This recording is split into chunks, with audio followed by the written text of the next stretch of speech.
my name is Caitlin Larice, and this is my digital literacy narrative. It's primarily going to focus on gaming technology.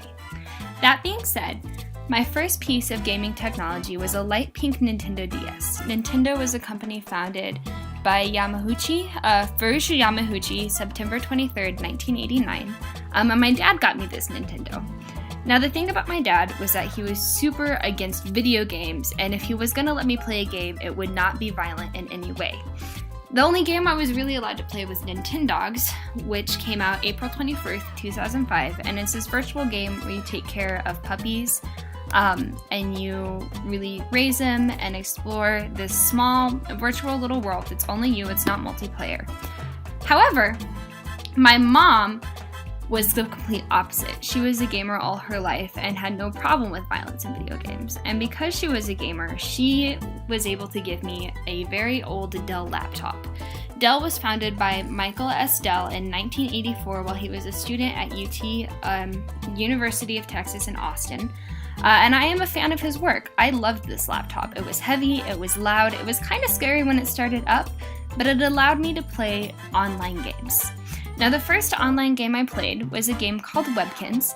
It was an adventurous little virtual world, not too different from Nintendogs. You went and you took care of little pets and explored with them.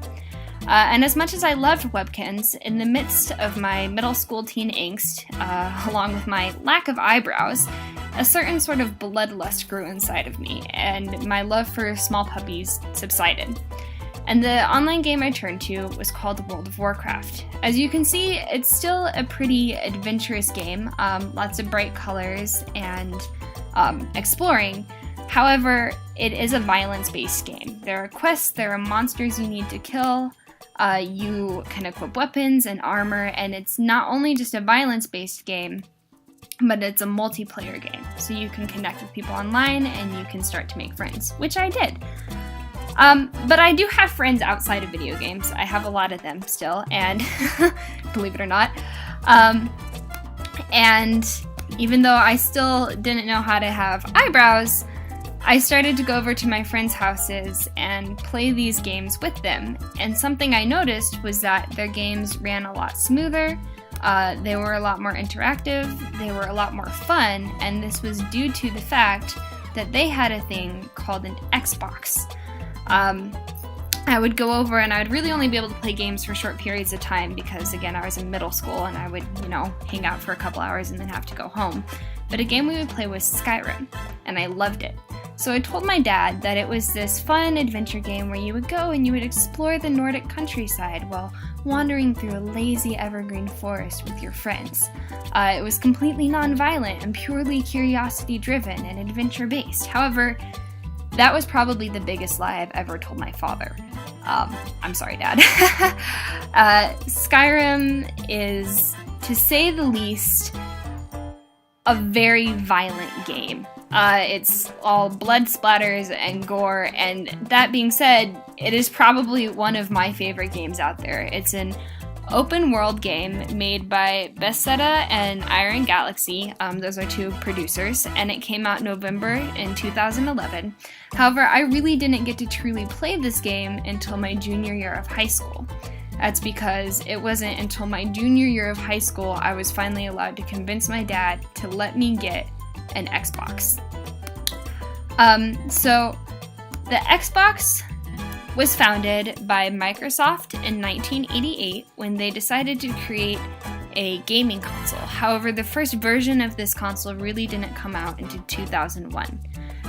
It's had a whole lot of different evolutions behind it. The Xbox 360, and now this is showing you pictures of the Xbox One with its Kinect feature. And the thing about the Xbox is that, like I mentioned before, it really does allow the games to run smoother. It has a higher processing speed. It has a higher sense of memory. And because of this, after I moved out with my boyfriend Sam, who you can see here in the little video clip that I thought was cute and wanted to show you guys, it was this opening experience for me, and I was really able to continue to play these games and to experience this world. But the thing about technology is that as it grows, it also remains the same. So now that I'm moved out and I'm on my own, I'm able to go back and get this technology that I wasn't able to before. For example would be the Game Boy, which you can see here in the Game Boy Color. And the previous one, I actually have 2 Game Boys that look just like this. I just couldn't find them to take the video. But now I'm going back and I'm playing all these older games that were created by Nintendo, and I'm getting to explore these games that do have violence in them but are also known as our classics. And that's my biggest takeaway from technology. Even though it may change and grow and develop, it will always remain the same in those pockets of time. And because of that, we can always go back and revisit our past in this technological growth as technology advances around us. Thank you guys so much for watching. I really do appreciate you guys listening to me go on and on and on about video games. And I hope you have a good night. Thank you.